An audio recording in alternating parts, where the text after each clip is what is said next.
हाँ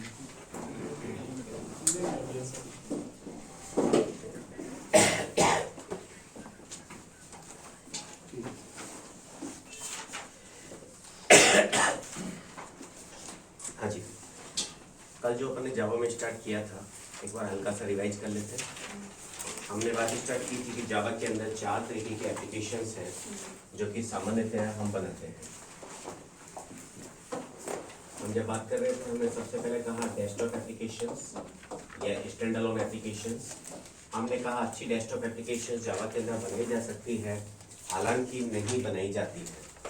ठीक है, इसके अपने कारण हैं, बहुत सारे रीजंस हैं, जावा स्लो होती है और कई रीजंस इसके हैं। दूसरी टाइप के एप्लीकेशंस की हमने बात की थी वेब एप्लीकेशंस। वेब एप्लीकेशंस के बारे में हमने कहा था वो एप्लीकेशन जो कि इंटरनेट के ऊपर काम करती है, या हमने कहा जो सर्वर साइड एप्लीकेशंस है। सर्वर साइड एप्लीकेशंस जावा के अंदर बहुत ज़्यादा बनाई जाती है, या हम कहें जावा इसके लिए बहुत ज़्यादा पॉपुलर है। तीसरी टाइप की एप्लीकेशन हमने कहा एप्लेट्स हमारे पास होती हैं। हालांकि हमने कहा कि आजकल एप्लेट्स को एब्सोल्यूट कर दिया गया है, एप्लीकेट कर दिया गया है, कि अपन लास्ट क्लास के अंदर बात कर रहे थे। चौथी टाइप की जो एप्लीकेशन हमने डिटेल में बात की थी डिस्ट्रीब्यूटेड एप्लीकेशन, जहां पर कि एक एप्लीकेशन एक से ज़्यादा मशीन्स के ऊपर डिस्ट्रीब्यूट होती है। हमने कहा था कि डिस्ट्रीब्यूटेड एप्लीकेशंस के लिए जावा के अंदर जो सॉल्यूशन है वो है RMI, रिमोट मेथड इन्वोकेशन। ये बातें अपन ने की थी। ये 4 तरीके के एप्लीकेशंस हैं जो जावा में बहुत सारी बनाई जाती हैं। हालांकि इसके अलावा बहुत जगह पर जावा को अलग अलग तरह से काम में लिया जाता है। मोबाइल एप्लीकेशंस के लिए काम में लिया जाता है। एंड्रॉयड के लिए शुरू में जब हम बात करते थे तो टोटल कोडिंग जावा के अंदर होती थी। अब तो और भी कई लैंग्वेजेज हैं जो कि साथ में आने लगी हैं। ठीक है, इसके बाद हमने एक छोटा सा एग्जाम्पल लिया था, एक जावा का प्रोग्राम हमने लिया। हमने कहा कि जब हम जावा के प्रोग्राम के साथ काम करते हैं, सपोज हमने कहा a.java हमारी फाइल है, हम जब इसे कंपाइल करते हैं, कंपाइल करने पर हमारी एक डॉट क्लास फाइल हमें मिल रही थी। हमने कहा इस डॉट क्लास फाइल का नाम जो मेरी क्लास है उस क्लास के नाम के ऊपर होगा। अगर मेरी क्लास का नाम b है मान के चले, तो हमारे पास यहाँ पर डॉट क्लास फाइल का नाम b डॉट क्लास होगा। हमने कहा कि इस डॉट क्लास फाइल के अंदर बेसिकली क्या होंगे, बाइट कोड होगा, बाइट कोड होगा। हमने कहा जब हम इसे रन करते हैं, रन करते पर ये जो बाइट कोड है ये मशीन कोड में कन्वर्ट होता है और एग्जीक्यूट होता है। इस जगह पर हम थोड़ा सा डिस्कस कर रहे थे। हमने कहा कि जब हम जावा के अंदर काम करते हैं तो जावा में कंपाइलर और इंटरप्रेटर दोनों होते हैं।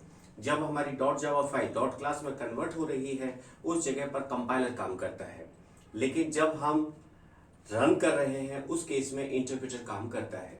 हमने कहा था कि जब अपन इंटरप्रेटर की बात करते हैं तो हमारा प्रोग्राम थोड़ा सा स्लो हो जाता है, इसलिए उसे फास्ट करने के लिए एक दूसरा कंसेप्ट यहाँ पर ऐड किया गया था, JIT compiler, just in time compiler. अब कब आपका जस्ट इन टाइम कंपाइलर काम आ रहा है, कब आपका इंटरप्रेटर काम आ रहा है, ये टोटली JVM के ऊपर डिपेंडेंट होता है। आप उसे मैनेज नहीं कर पाते।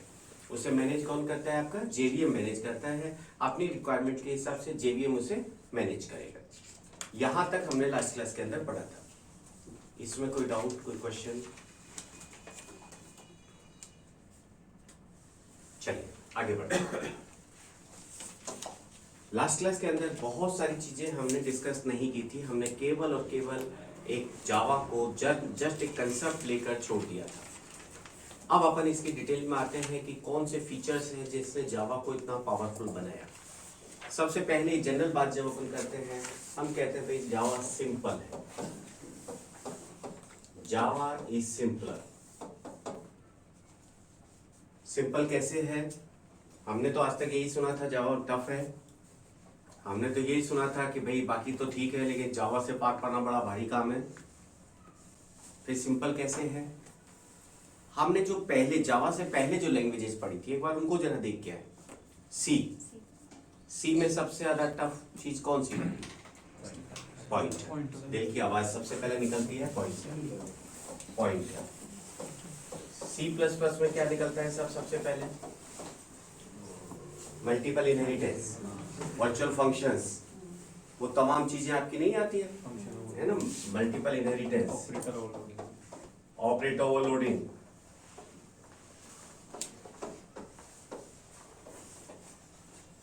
ये तमाम फीचर्स जावा में नहीं है। जो एम्बिग्यूटीज क्रिएट कर रहे थे सी प्लस प्लस के अंदर, जो एम्बिग्यूटी हमें दे रहे थे, एम्बिग्यूटी कौन दे रहा था, कंफ्यूजन कौन दे रहा था, हमें ऑपरेटर ओवरलोडिंग कंफ्यूजन दे रहा था, हमें मल्टीपल इनहेरिटेंस कंफ्यूजन दे रहा था। मल्टीपल इनहेरिटेंस की वजह से हो सकता है एक एलिमेंट आपका दो अलग अलग क्लासेस से अगर इनहेरिट हो रहा है, वहां हमें कंफ्यूजन हो रहा था। ये तमाम चीजें जो कि हम ये कहते थे सी प्लस प्लस में हमें जो परेशान करती थी, वो जावा में नहीं है। दैट वे वी से Java is comparatively simpler. Java is comparatively simpler क्योंकि सी प्लस प्लस के अंदर जो कॉम्प्लेक्स फीचर्स थे वो जावा के अंदर नहीं है। ठीक है, चले आगे। ओके, इसके अलावा हम कहते हैं भाई फैमिलियर है। Familiar in the sense C plus plus, जो सी प्लस प्लस का कोड है, काफी चीजें एग्जैक्टली सेम है। तो अगर मैं सी पढ़ के आता हूं या मैं सी प्लस प्लस पढ़ के आता हूं तो मुझे इतना मुश्किल नहीं होती कोड को समझने में। ठीक है, तो in comparison to C plus plus we are saying this is simpler first, this is familiar to C plus plus. Okay, then आगे बढ़े। बाकी सभी फीचर्स के अलावा एक जो जावा का फीचर है जिसकी कि हम हमेशा बात करते हैं, दैट इज प्लेटफॉर्म इंडिपेंडेंस। कल भी अपन बात कर रहे थे प्लेटफॉर्म इंडिपेंडेंस के बारे में।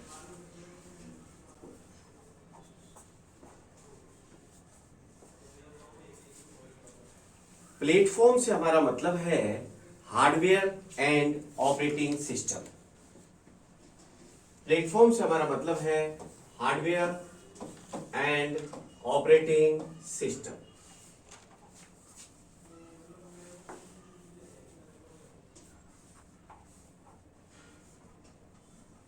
एक बार अपन काउंटर केस लेके समझने की कोशिश करते हैं। काउंटर केस का मतलब है हम बिना जावा के बात करने की कोशिश करते हैं कि अगर हम सी में बात करते तो क्या होता।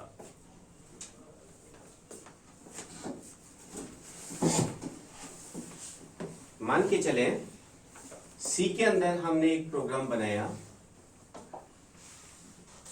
एक सिंपल हेलो डिस्प्ले करने का प्रोग्राम बनाया, hello.c।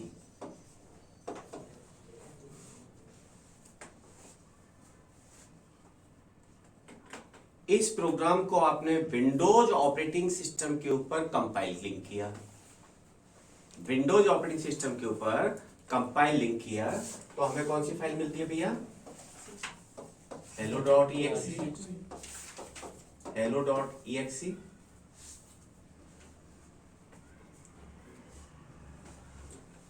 इस hello.exe को अगर मैं लाइनेक्स ऑपरेटिंग सिस्टम के ऊपर ले जाता हूं, मान के चल रहे हैं कि हमने इसको विंडोज पर कंपाइल किया, मैं इसे उठाकर कहां ले गया? लाइनेक्स ऑपरेटिंग सिस्टम के ऊपर ले गया, तो क्या ये exe काम करेगी? नहीं करेगी। क्यों? क्योंकि इस exe फाइल के अंदर क्या है? मशीन कोड है। इस exe फाइल के अंदर है मशीन कोड। मशीन कोड हमेशा मशीन डिपेंडेंट होता है। अब जब विंडोज के ऊपर इसे कंपाइल किया गया तो विंडोज के साथ कैसे काम करना है ये तो विंडोज ने डाल दिया, लेकिन किसी और ऑपरेटिंग सिस्टम से कैसे काम करना है ये तो विंडोज के कंपाइलर को भी नहीं पता। Getting my point? जब हम सी के अंदर काम कर रहे हैं, काउंटर केस अपन लेके चल रहे हैं, कंपाइल करने पर मशीन कोड मिल रहा है। इस मशीन कोड को अगर मैं उठाकर कहीं और ले जाता हूं, किसी और ऑपरेटिंग सिस्टम के ऊपर ले जाता हूं, तो ये काम नहीं करता। ठीक है साहब? यहां पर जो स्ट्रक्चर आपका है वो क्या है? लोएस्ट लेवल पर आपके पास हार्डवेयर है, इसके ऊपर ये हमारी मशीन है, और मशीन के ऊपर इस जगह पर मेरा मशीन कोड काम करता है। ये मेरा मशीन कोड है जो कि काम करता है।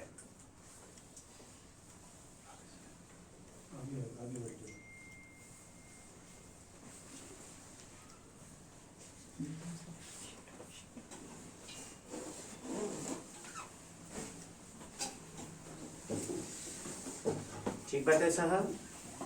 अब दूसरा केस जावा का लेते हैं। देखिए इसको हटा दूं। देखिए सर, हम कह रहे हैं जावा के अंदर आपने एक छोटा सा प्रोग्राम लिखा, सपोज हेलो डॉट जावा। मान के चले इसे आपने विंडोज पर कंपाइल किया। कंपाइल करने पर यहां पर आपकी क्या बनी है, dot class file. Dot class file से हेलो डॉट क्लास, इसके अंदर क्या है आपका, बाइट कोड, मशीन कोड नहीं है। इस डॉट क्लास फाइल को आप उठाकर किसी और ऑपरेटिंग सिस्टम के ऊपर ले गए, क्या ये काम करेगी? बिल्कुल करेगी।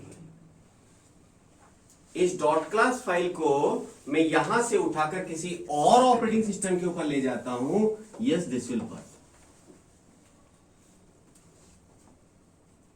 बस एक कंडीशन क्या है कि वहां पर जावा इंस्टॉल होनी चाहिए। अगर जावा से मेरा मतलब यहां पर क्या है, जेआरई, जावा रन टाइम एनवायरनमेंट, जेवीएम, जैसा अपन लास्ट क्लास के अंदर बात कर रहे थे। जेवीएम इस प्रोग्राम को रन करने के लिए जो भी रिसोर्सेज चाहिए वो सब आपको अवेलेबल करवाएगा। तो एक डॉट क्लास फाइल जो कि आपने एक ओएस एक मशीन के ऊपर बनाई है, वो ही डॉट क्लास फाइल आप दूसरे हार्डवेयर या दूसरे ऑपरेटिंग सिस्टम के ऊपर ले जाकर रन कर सकते हैं। That's why we say Java applications are platform independent applications.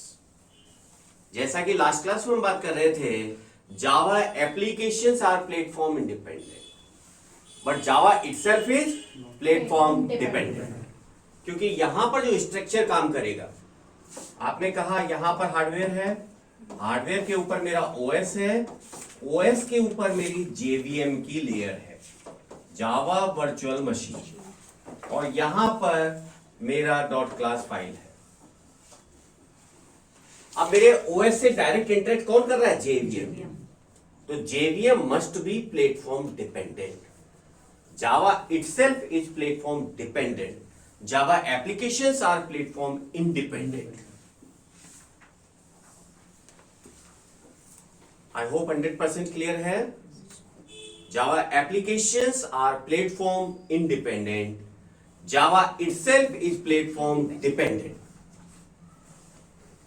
If you are working with 32-bit machine, you have to install some other JDK. If you are working with 64-bit machine, you have to install some other JDK. If you are working with Linux, you have to install some other JDK. Okay? Java itself is platform dependent. ये मैं आपको बार-बार इसलिए बोल रहा हूं क्योंकि हमें हमेशा दिमाग में गलत बोलते हैं हम सामान्यतः यही बोलते हैं भाई जावा प्लेटफॉर्म इंडिपेंडेंट है, और यही हमें याद हो जाता है ना। Java applications are platform independent, Java itself is platform dependent. ठीक है।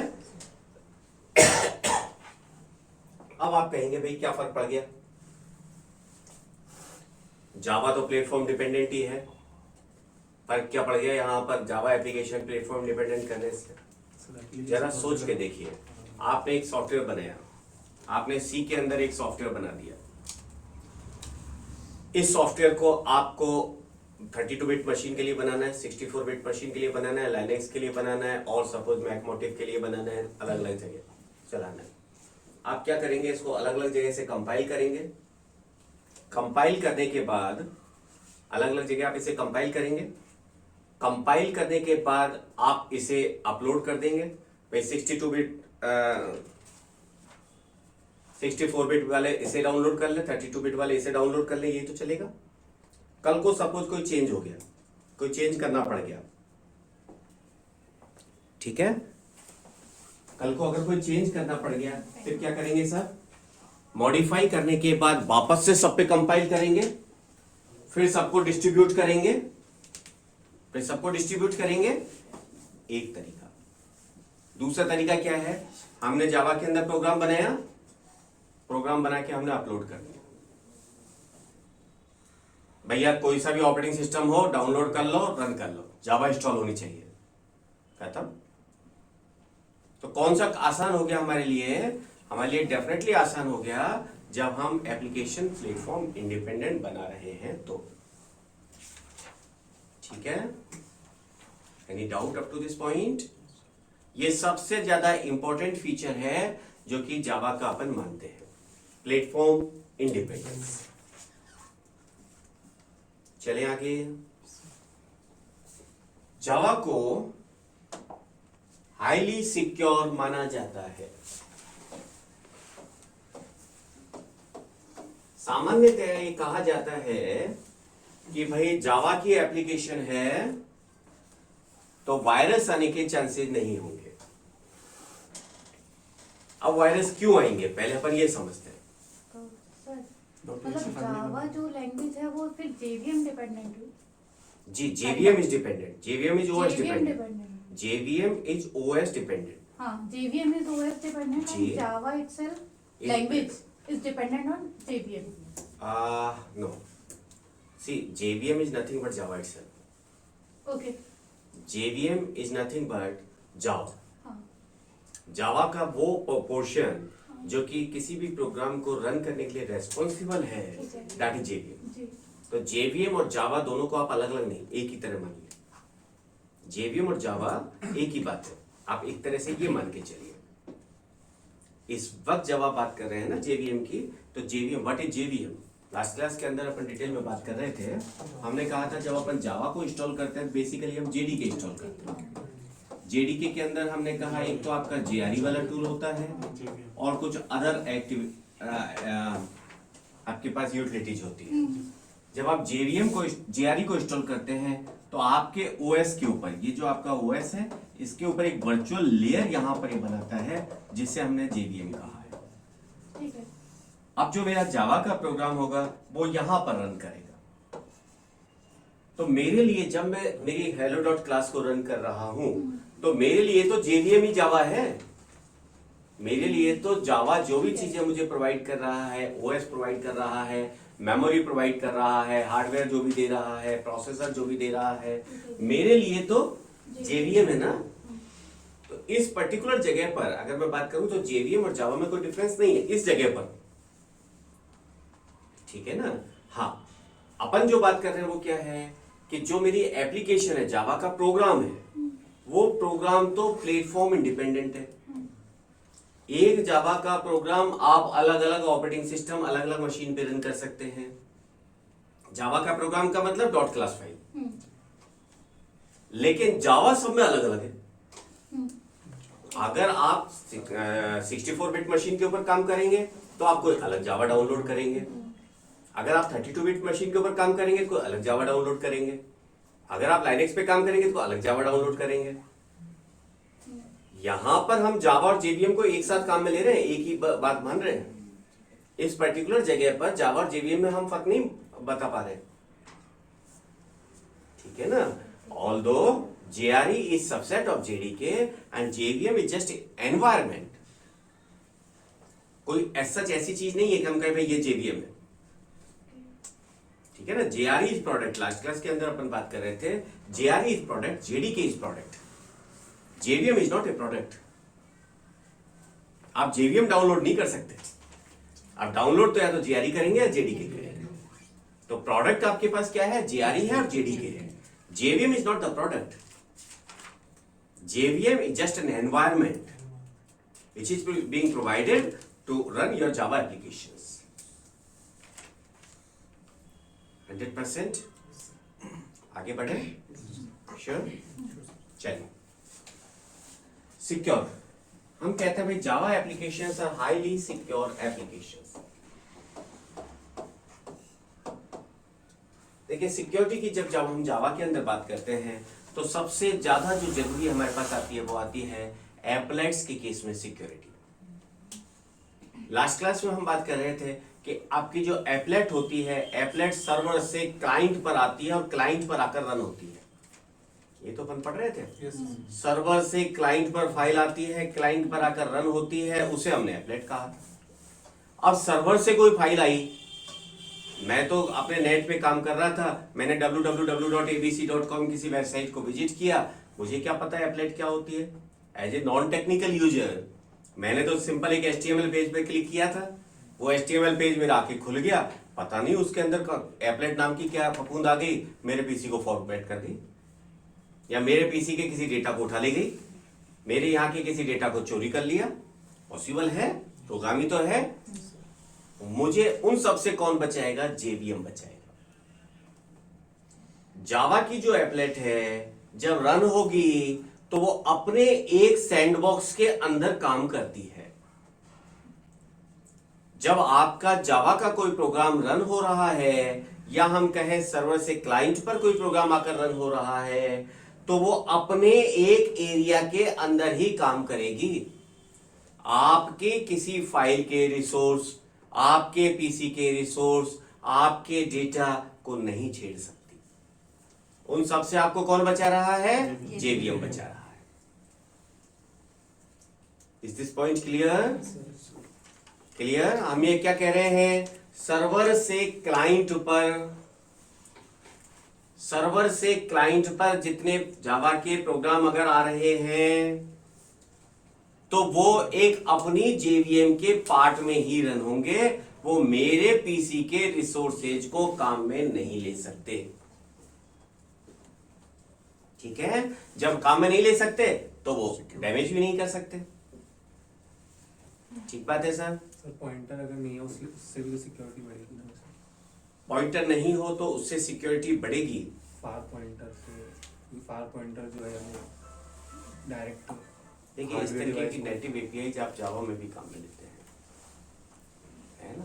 हालांकि एक तरह से आपका कहना सही है, पॉइंटर्स जो आपके होते हैं वो कहीं ना कहीं आपको फार पॉइंटर, क्योंकि वो किसी न किसी तरीके से पॉइंटर्स जो आपके होते हैं वो आपको प्रॉब्लम क्रिएट करते हैं, है ना? अगर उनको प्रॉपर काम में नहीं लिया है तो, सही काम में लिया है तो बात ही अलग है। लेकिन अगर आप कहीं पर गड़बड़ कर रहे हैं, कहीं पर आपने थोड़ा मिस्टेक कर दिया, तो पॉइंटर आपको परेशानी क्रिएट करते हैं। ठीक है, चलिए आगे।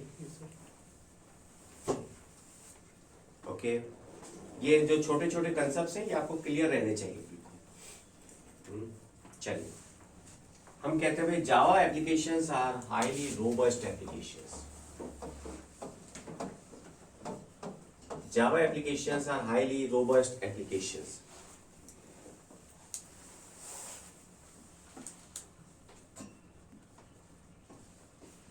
Robust application से हमारा मतलब है रफ एंड टफ। एक बार आपने आपकी एप्लीकेशन को प्रॉपरली टेस्ट कर लिया, टेस्टिंग एक बार प्रॉपर हो गई, उसके बाद एप्लीकेशन के फेल होने के चांसेस नहीं के बराबर रहते हैं। अब एप्लीकेशन फेल क्यों होती है? दो रीजंस हैं। एक तो आपके पास हो गया मेमोरी मैनेजमेंट,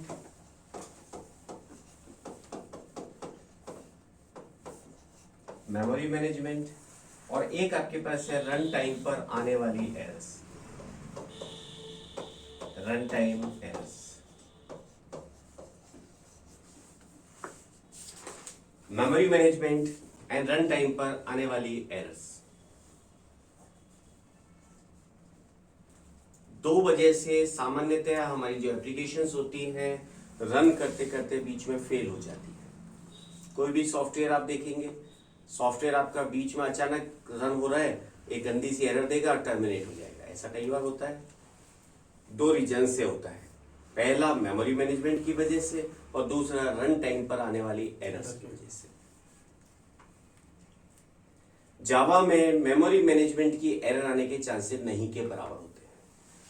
क्यों? क्योंकि मेमोरी मैनेजमेंट कौन कर रहा है? मेरा JVM कर रहा है।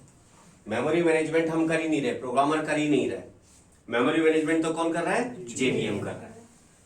JVM फुल प्रूफ है, बहुत अच्छी तरह से उसको टेस्ट करके और फिर मार्केट में रिलीज किया गया है। तो मेमोरी मैनेजमेंट की एरर आने के चांसेस नहीं के बराबर है। ओके, रन टाइम पर आने वाली एरर्स के लिए एक्सेप्शन हैंडलिंग जैसा बहुत अच्छा मैकेनिज्म अपने पास है। एक्सेप्शन हैंडलिंग, क्योंकि दो वजह से एरर्स आती हैं, मेमोरी मैनेजमेंट की वजह से, रन टाइम एरर्स की वजह से। यहां पर दोनों ही सॉल्यूशन हमारे पास है। इसलिए जावा एप्लीकेशंस इन जनरल एक बार आपकी प्रॉपर तरीके से टेस्ट हो गई, प्रॉपरली रन हो गई, उसके बाद फेल होने के चांसेस नहीं के बराबर रहते हैं। ठीक है, इसलिए हम कहते हैं Java applications are highly robust applications. Rough and tough एक बार आपने प्रॉपरली टेस्ट कर लिया, उसके बाद एरर आने के चांसेस नहीं के बराबर रहते हैं।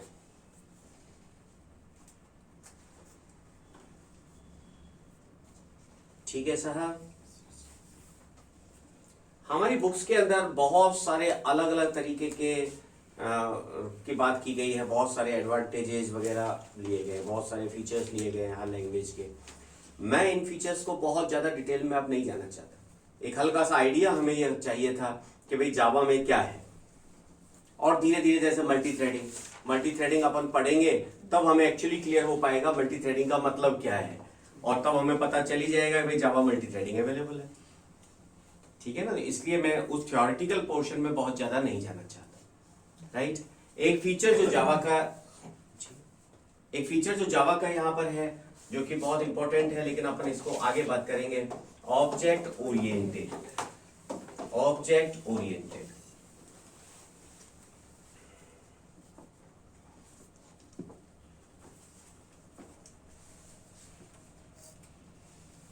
चलें सब आगे, चलिए।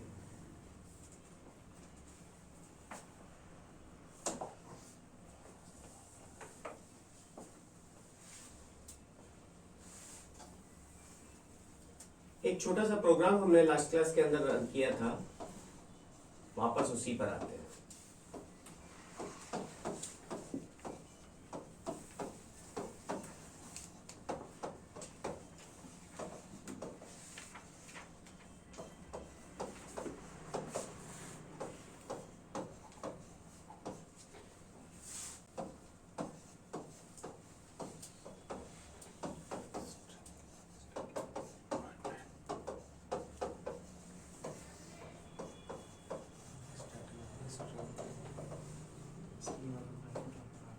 ये एक छोटा सा प्रोग्राम था जो कि लास्ट क्लास के अंदर अपन बात कर रहे थे।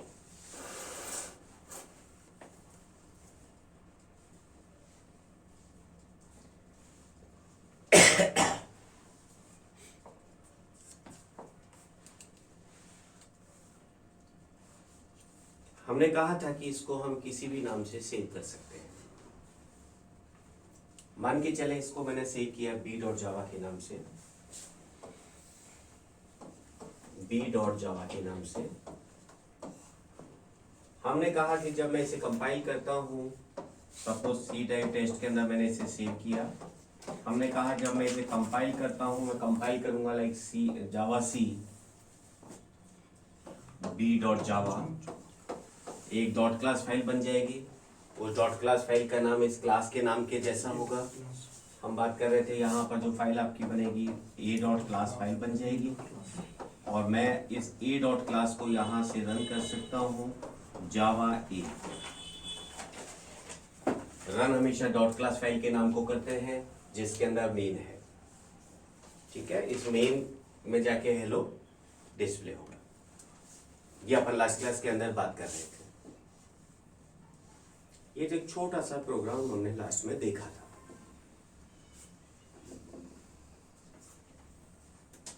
ठीक है साहब, इसको हटा दो। सबसे पहले अपन बात करते हैं जावा का source file structure. Source file structure से मतलब है जावा के प्रोग्राम का स्ट्रक्चर। जावा के प्रोग्राम का स्ट्रक्चर, सोर्स फाइल स्ट्रक्चर, जावा के प्रोग्राम का स्ट्रक्चर।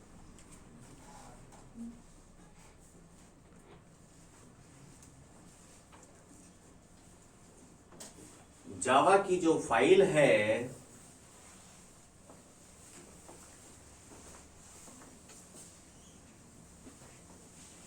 जावा की जो फाइल है उसमें 3 तरीके के स्टेटमेंट्स हो सकते हैं। कौन कौन से स्टेटमेंट होंगे? Package statement, import statement, import statement और क्लासेज या इंटरफेसेज। 3 तरीके के स्टेटमेंट्स होते हैं, 3 तरीके के स्टेटमेंट्स होते हैं जावा की फाइल के अंदर।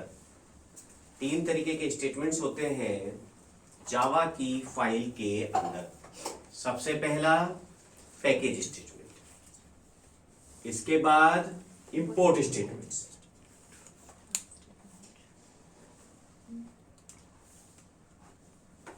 सूरज जी अपन Java A dot class run नहीं करेंगे।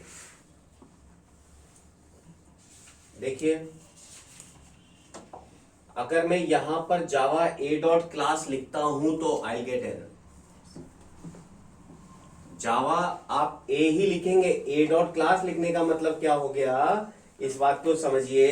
ए डॉट क्लास लिखने का मतलब है कि ये ए नाम का कोई पैकेज है, उसके अंदर क्लास नाम की क्लास है जिसे आप रन करना चाह रहे हैं। इस जगह पर जावा ए डॉट क्लास नहीं, हमें केवल जावा ए ही लिखना होगा। ठीक है सूरज जी। और क्या क्या पॉसिबिलिटीज इसमें हो सकती है पैकेजेस के टाइम अपन डिटेल में बात करेंगे, लेकिन हाँ अभी इस केस में अगर यहां पर अगर बात करें तो हमें जावा ए ही काम में लेना है, नॉट ए डॉट क्लास। ठीक है भैया, वापस यहीं आते हैं। हमने कहा जावा की फाइल के अंदर 3 तरीके के स्टेटमेंट हो सकते हैं, package statement, import statement and classes या इंटरफेस। एक एक की बात करते हैं। सबसे पहला पैकेज स्टेटमेंट। पैकेजेस का कंप्लीट एक चैप्टर अपने पास है अभी समझने के लिए। Packages are group of related classes, group of related classes. जो रिलेटेड क्लासेज का ग्रुप है उसको हम एक पैकेज के थ्रू मैनेज करते हैं। जो रिलेटेड क्लासेज का ग्रुप है, जो रिलेटेड क्लासेज है उसे हम एक पैकेज के थ्रू मैनेज करते हैं। जैसे हम कोई रिलेटेड फाइल से तो एक फोल्डर में नहीं रख लेते है ना, उससे और दूसरी फाइल है दूसरा फोल्डर बनाया उसमें डाल दिया। इसी तरीके से अगर हम जब किसी प्रोजेक्ट पे काम करते हैं तो हो सकता है आपके प्रोजेक्ट के ऊपर 2000 क्लासेस बन गई, अब उनको एक ही फोल्डर में रख दिया तो हमारे समझ में नहीं आएगा, तो हम क्या करते हैं उनको अलग अलग पैकेजेस में स्पेसिफाई कर देते हैं। ठीक है, ओके। पैकेजेस, पैकेज क्या है? First non commented statement, first non commented statement, commented statement of your Java file, of your Java file. क्या होगा साहब? पहला नॉन कमेंटेड स्टेटमेंट होगा जावा फाइल, मतलब इसके पहले अगर हो सकता है तो कमेंट ही हो सकता है और कुछ नहीं हो सकता। ठीक बात है भैया?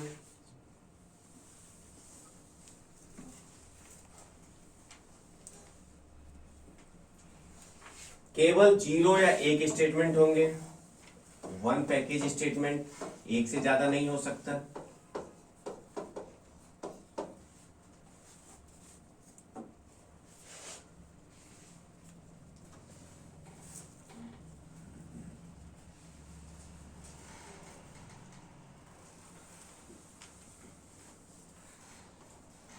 ठीक है भाइयों बहनों, आगे बढ़े।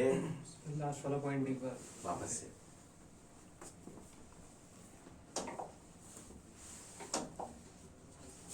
ये क्लास है, इसमें पैकेज स्टेटमेंट लिखा क्या आपने? नहीं लिखा। जीरो पैकेज स्टेटमेंट, हमने कोई पैकेज स्टेटमेंट नहीं लिखा। पॉसिबल आप कहते हैं नहीं साहब लिखना है, तो आप क्या लिख सकते हैं?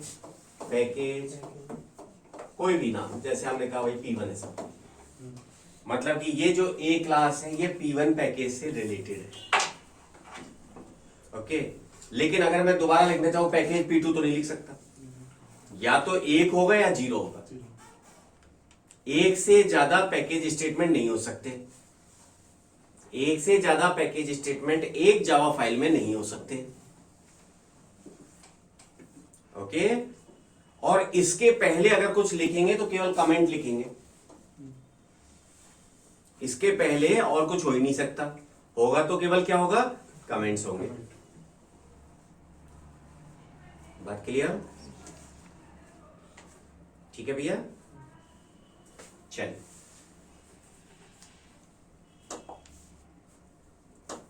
तो देखिए अब आप पापा से पढ़िए। ग्रुप ऑफ रिलेटेड क्लासेज हमने कहा पैकेजेस है। पैकेज अगर होगा तो फर्स्ट नॉन कमेंटेड स्टेटमेंट होगा, 0 या 1 पैकेज स्टेटमेंट होगा, एक से ज्यादा पैकेज स्टेटमेंट हो नहीं सकते। ठीक बात है? कोई घपला यहां तक? नो घपला? चले चलिए, तो हमने कहा 3 तरीके के स्टेटमेंट हो सकते हैं। पहला था अपना पैकेज स्टेटमेंट, दूसरा अपने पास है इंपोर्ट स्टेटमेंट्स। इंपोर्ट स्टेटमेंट्स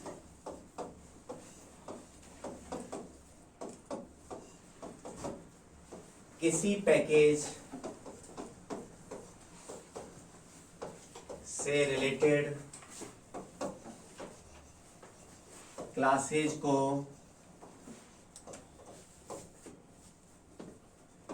उपयोग में लेने के लिए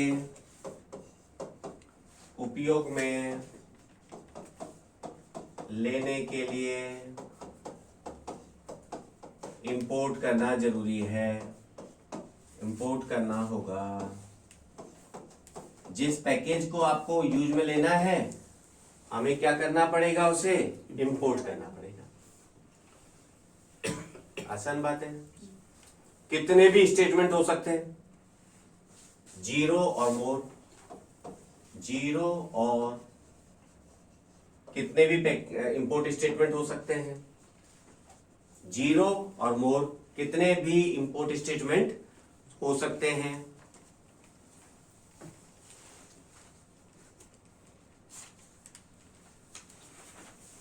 ठीक है,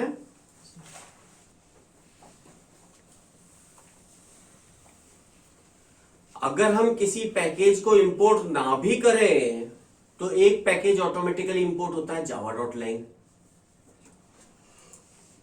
ठीक है,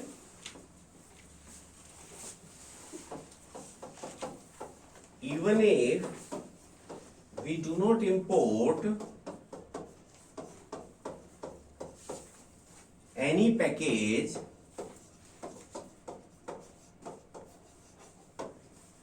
java.lang package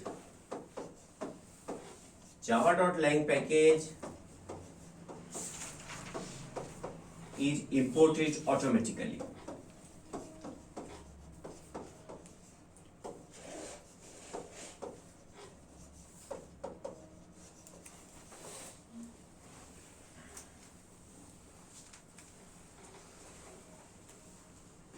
बात समझिए वापस से। हमने कहा भाई कितने भी इंपोर्ट स्टेटमेंट किसी को काम में लेना है ना तो उसको इंपोर्ट कर लेते हैं। याद कीजिए सी में जैसे हैश इंक्लूड लिखते थे अपन, है ना, stdio.h, string.h, conio.h, वैसे यहां पर अपन इंपोर्ट करते हैं। पहली बात। दूसरी बात, कितने भी पैकेजेस को इंपोर्ट कर सकते हैं।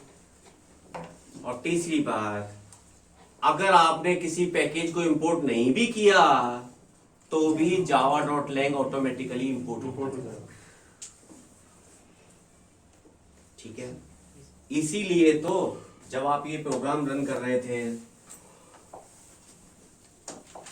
यहां पर ये स्ट्रिंग क्लास है जिसे आप काम में ले रहे थे, ये सिस्टम क्लास है जिसे आप काम में ले रहे थे, ये अपने आप काम में आ गई बिना इंपोर्ट किए हुए। क्यों? क्योंकि java.lang के अंदर है। क्योंकि ये जावा डॉट लैंग के अंदर है। यहां तक अगर चिन्नी सा भी कहीं डाउट हो ना तो आप पूछ जरूर लेना, क्योंकि ये बिल्कुल इनिशियल चीजें हैं। ठीक है ना, कहीं भी कसर नहीं रहनी चाहिए, गैप थोड़ा सा भी आएगा तो दिक्कत करेगा। हमने कहा सबसे पहले क्या होगा, पैकेज स्टेटमेंट होगा अगर है तो, उसके बाद आपके इंपोर्ट हो सकते हैं, कितने भी इंपोर्ट हो सकते हैं। अगर आप नहीं भी करेंगे तो भी जावा डॉट लैंग तो अपने आप हो जाएगा। इतनी सी बात करिए अपन ने। अब आते हैं अपन क्लासेज के ऊपर। चले भैया, वैसे सी में तो अपना इसमें क्या होता था कि लिंकर में डिफाइन होते रहे, तो इसमें क्या है? इसमें देखिए सब मुझे रास्ते से हटाने में लगे हुए हैं।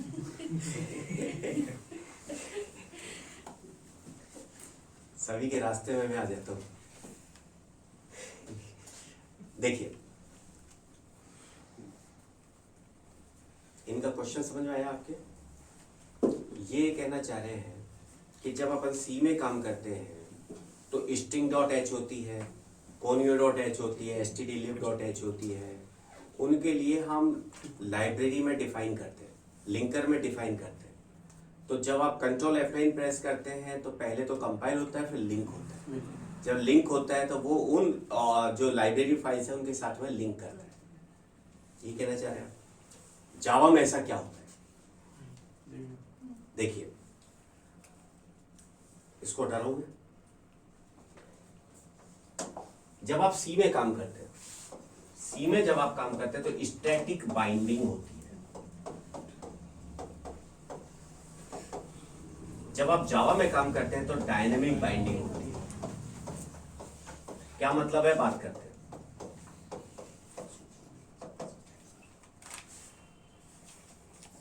सी का प्रोसेस समझिए। जब कंट्रोल F9 प्रेस करते हैं तो क्या होता है, पहले कंपाइल हुआ, फिर लिंक हुआ, लिंक होने के बाद बन गई exe फाइल। उस exe फाइल के साथ में जो जो चीजें आप काम में ले रहे हैं वो सब ऑटोमेटिकली आ जाती है, क्योंकि कंपाइल करते वक्त ही वो चीज साथ में बाइंड हो जाती है, स्टैटिकली बाइंड हो जाती है। जावा में ऐसा नहीं होता। जावा में क्या होता है, जब आप रन करते हैं उस वक्त जो रिसोर्सेज आपको चाहिए वो तब मेमोरी के अंदर आते हैं, क्योंकि जावा का प्रोग्राम वही रन होगा जब जावा पहले से स्टोर्ड है। समझ रहे हैं ना? तो जावा में यहां पर उस लिंकर की आवश्यकता नहीं है, ये तो डायनेमिक टाइम पे बाइंड होगी।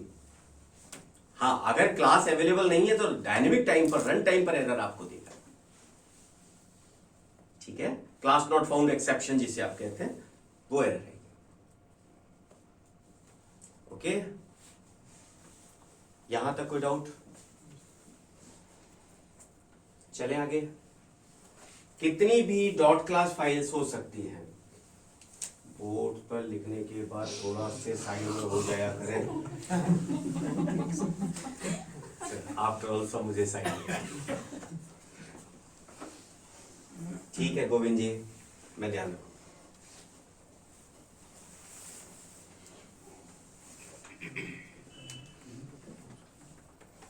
चलिए,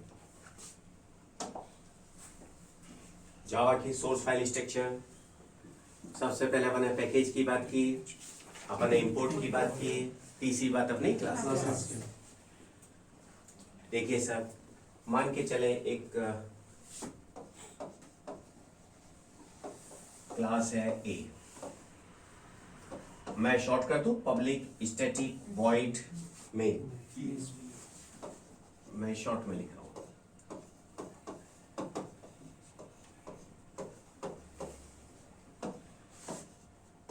system dot out dot println है ना।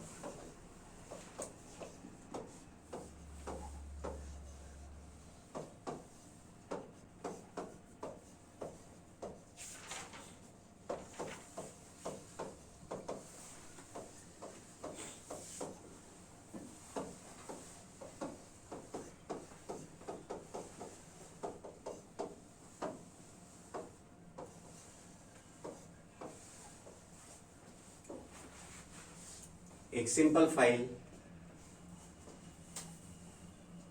जिसके अंदर मैंने 3 क्लास बनाई है। अभी तक तो एक बना रहे थे, अब मैंने 3 बना दी। आपके दिमाग में एक गलत चीज हो सकती है पहले की, कि जिस नाम से क्लास है उसी नाम से फाइल होनी चाहिए। गंदी बात है। उसी को दूर करने के लिए एग्जाम्पल लिया है। फिर अब आपसे कहेंगे भाई कौन सी, अब क्या नाम रखें, तो कहेंगे जिसमें मेन है ना उस नाम से होनी चाहिए। अब इसमें मेन भी 2 है। इसी भ्रांति को दूर करने के लिए ये एग्जाम्पल। किसी जावा फाइल का नाम कुछ भी हो सकता है, यहां तक तो ठीक है भैया। तो मैंने यहां पर इस प्रोग्राम को नोटपैड में लिखा, सिंपल।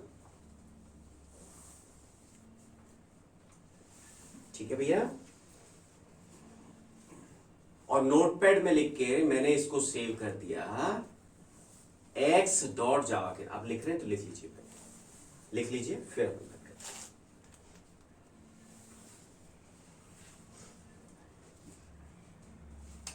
हैं।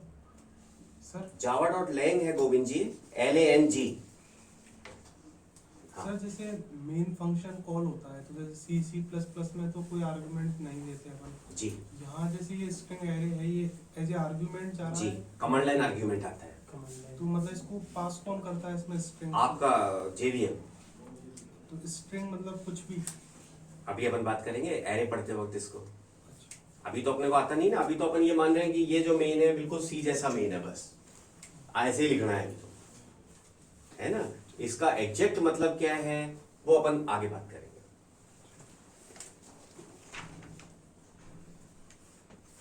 java.lang है, LANG। इसको मैंने सेव किया, मान के चले मैंने इसे सेव कर दिया x.java के नाम से। कर सकते हैं ना, किसी भी नाम से लिख सकते हैं।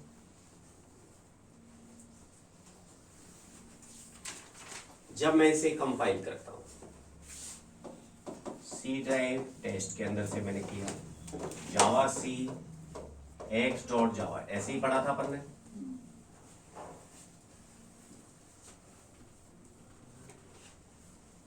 तीन क्लासेज है यहाँ, तो कितनी डॉट क्लास फाइल बनेंगी? 3 डॉट क्लास फाइल बनेंगी। और डॉट क्लास फाइल का नाम क्या होगा भैया? A dot class, B dot class, C dot class.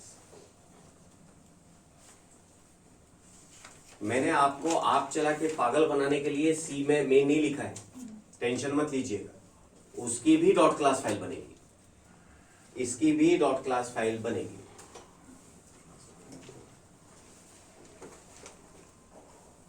ठीक है।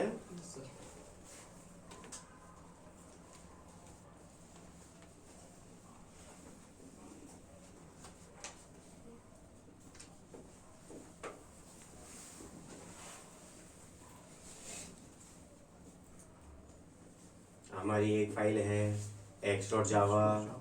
x.java के अंदर हमने 3 क्लासेज लिख दी है। 3 क्लासेज का नाम A B C। जब मैं कंपाइल कर रहा हूं तो 3 डॉट क्लास फाइल बन जाएंगी। ठीक है ना। जब मैं इसे रन करता हूं C ड्राइव टेस्ट के अंदर से, सपोज मैंने इसे रन किया जावा A, मैं क्या रन कर रहा हूं? A डॉट क्लास को। ये सीधा जाएगा और A के मेन को रन कर देगा। A के मेन में हमने केवल क्या लिखा है? System dot out dot println A।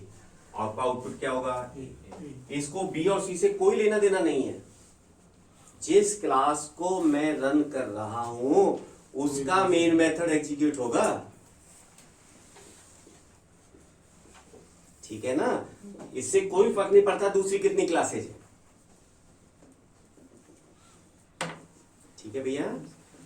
देखिए C ड्राइव टेस्ट जावा बी का मेन रन होगा, बी का मेन रन होगा। C ड्राइव टेस्ट जावा C। अब एरर आ जाएगी, क्योंकि सी में मेन नहीं। नहीं है, सी में मेन नहीं है। Now you will get error.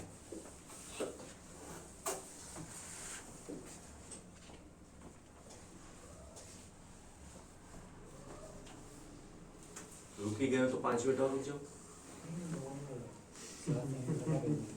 हाँ सर,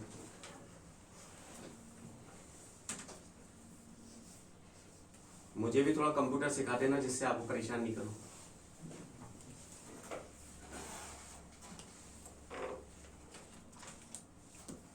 ठीक है सर, कोई दिक्कत इसमें? जीतू भाई सर, बिल्कुल। चलिए, अब एक बात थी कि भाई हमने कहीं ना कहीं पढ़ा तो था कि जिस नाम से क्लास होगी उसी नाम से सेव करना पड़ेगा। पढ़ा तो था, कहीं कुछ घपला तो था।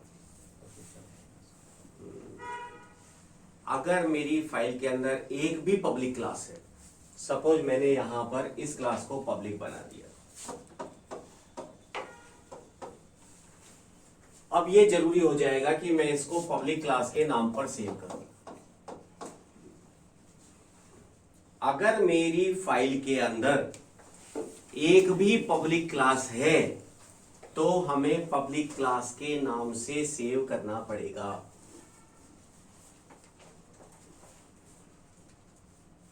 हाँ योगेश जी, कंपाइल के लिए मेन की आवश्यकता नहीं है, केवल रन करने के लिए हमें मेन की आवश्यकता है। और अगर मैं उसी क्लास को रन करना चाहता हूं तो मेन की आवश्यकता है। ठीक है ना, कंपाइल के लिए कोई दिक्कत नहीं है, अगर मेन नहीं है चलेगा।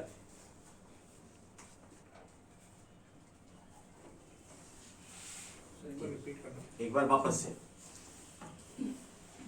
हम ये कह रहे हैं विशाल भाई साहब कि जो आपकी फाइल है इसमें वैसे तो कितनी भी क्लास हो सकती है, किसी भी नाम से सेव कर सकते हैं, लेकिन अगर आपकी फाइल के अंदर एक भी पब्लिक क्लास है, जैसे मैंने यहां पर सी को पब्लिक कर दिया, तो ये जरूरी हो जाएगा कि आप सी के नाम से इसे सेव करें। If you have any public class in your Java file, you have to save the file with the name of public class. अगर आपकी फाइल में एक पब्लिक क्लास है तो ये जरूरी हो जाएगा कि मैं फाइल को पब्लिक क्लास के नाम से सेव करूं, और कोई फर्क नहीं पड़ेगा, वही आपकी डॉट क्लास फाइल बनेगी, वैसे ही रन होगी, इससे और बाकी और कोई फर्क नहीं पड़ रहा है। मेन नहीं होगा तो फिर एरर आएगी उसमें, वही आएगी, और किसी चीज पे फर्क नहीं पड़ रहा है। केवल जो अपन अभी बात कर रहे हैं वो क्या है कि अगर आपकी .java फाइल के अंदर एक भी पब्लिक क्लास है तो आपको पब्लिक क्लास के नाम से सेव करना होगा, नहीं तो कंपाइल करते वक्त एरर आ जाएगी। आपने क्वेश्चन ही नहीं पूछा, एक से ज्यादा पब्लिक क्लास हुई तो क्या होगा? पूछना था ना, एक से ज्यादा अगर पब्लिक क्लास है तो एरर आ जाएगी। You cannot have more than one public classes in a .java file. You cannot have more than one public classes in a .java file. एक .java फाइल के अंदर एक से ज्यादा पब्लिक क्लासेज नहीं हो सकती।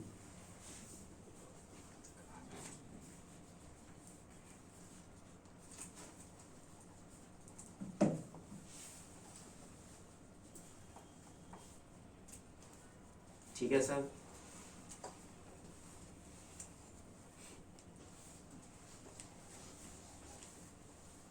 अभी तक जो पढ़ा है एक बार अपन हल्का सा रिवाइज कर लें। कई चीजें हो गई है ना, वैसे कितनी बढ़ जाएगी। हाँ जी, रिवाइज कर लेते हैं, ये काम की बात है, ये काम की बात है। अगर आप जावा में मेरे साथ साथ चलते रहे हैं, रेगुलर जितना मैं पढ़ा रहा हूँ ये भी पढ़ते रहे हैं, तो मैं जावा का कोई भी क्वेश्चन आपका गलत नहीं होगा। अगर आप साथ साथ लगातार इतना पढ़ते रहे तो इतना कॉन्फिडेंस मुझे जावा के ऊपर कम से कम है, बाकी पर भी है। अभी जावा पढ़ा रहा हूँ तो जावा की तारीफ करूंगा ना।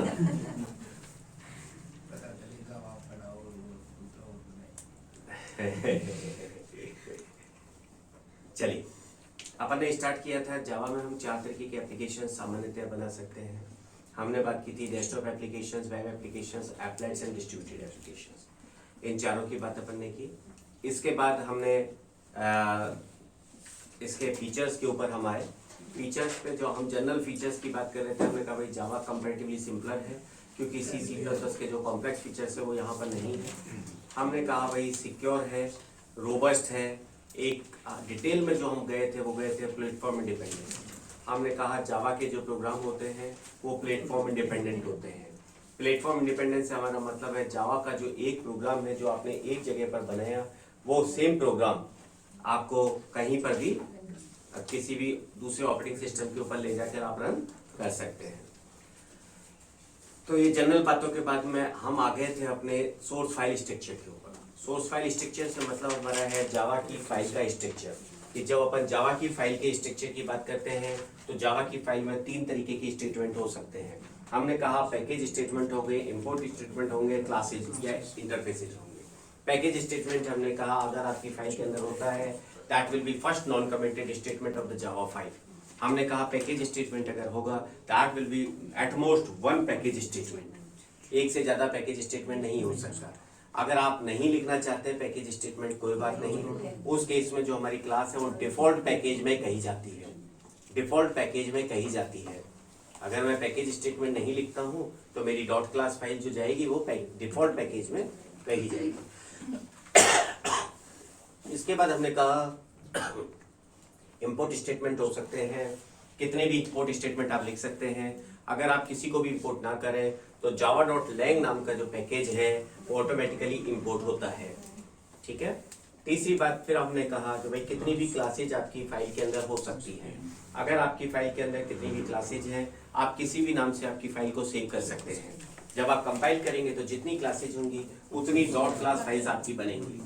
ठीक है। जिस क्लास को आप रन करेंगे उसका मेन मेथड एग्जीक्यूट होगा। ऐसा अपन बात कर रहे थे। हमने कहा था अगर हमारी फाइल के अंदर एक भी पब्लिक क्लास है तो ये जरूरी हो जाता है कि मैं फाइल को पब्लिक क्लास के नाम से सेव करूँ। ठीक बात है सर, बस इतना सही तो पड़ा। We can not have more than 1 public classes in a Java file. ये चिन्नी सी चीजें अपन ने पढ़ी है। इसमें कोई डाउट, शक, समस्या, आपत्ति, ऑब्जेक्शन?